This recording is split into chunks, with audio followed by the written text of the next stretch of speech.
Ketua Mahkamah Konstitusi Anwar Usman dikabarkan akan menikah dengan Ida Yati, adik kandung Presiden Joko Widodo. Rencana tersebut dibenarkan putra sulung Presiden Gibran Rakabuming Raka. Meski demikian, Gibran yang juga menjabat sebagai wali kota Solo ini mengatakan belum mengetahui rencana tersebut secara mendetail. Gibran hanya mengetahui bahwa resepsi akan digelar pada Mei 2022. Ia mengaku tidak terlibat dalam rencana pernikahan, tetapi siap membantu jika diminta. Kamarnya sama juga Pak? Sudah tahu. Itu nanti acaranya tanggal berapa? 26 April ya kita ya? Mei. Mei ya? 26 Mei. Iya. Betul. 26 Mei betul. Ditanya yang bersangkutan, tanggalnya kurang ngerti ya.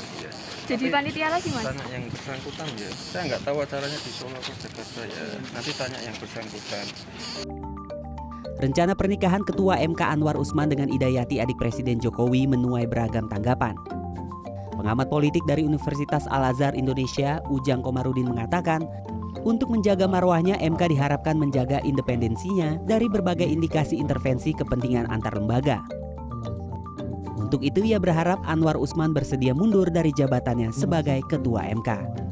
Misalkan Pak Anwar Usman itu tidak mundur, ya kan, atau masih tetap menjadi Ketua MK, maka nanti walaupun keputusannya benar, walaupun keputusannya misalkan tidak memihak, maka rakyat tetap akan ragu.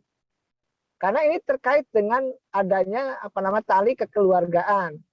Ya kan, ini yang membuat masyarakat menganggap keputusan tersebut akan subjektif.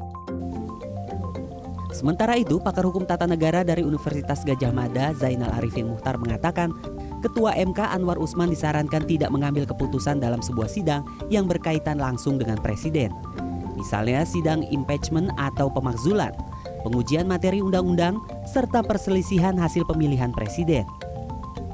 Saya cenderung ingin mengatakan bahwa kita nggak bisa dengan mudah menyimpulkan bahwa seorang Anwar Usman itu harusnya mengundurkan diri hanya karena dia mencintai adiknya Presiden. Nggak bisa. Terlalu sumir rasanya menurut saya. Kecuali, unless ya, kalau kemudian karena relasi itu terlihat betapa tidak berimbangnya dia dalam beberapa hal. MK bertugas mengurus tuntutan masyarakat atas kelayakan suatu undang-undang atau peraturan.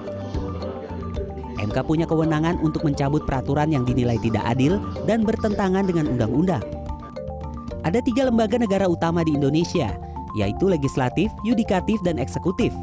Kedudukan presiden dan wakil presiden adalah memegang kekuasaan pemerintah dan berwenang mengesahkan rancangan undang-undang menjadi undang-undang. Sementara MK bersama Mahkamah Agung memegang kekuasaan kehakiman yang berwenang menguji undang-undang terhadap undang-undang dasar. Tim Liputan CNN Indonesia.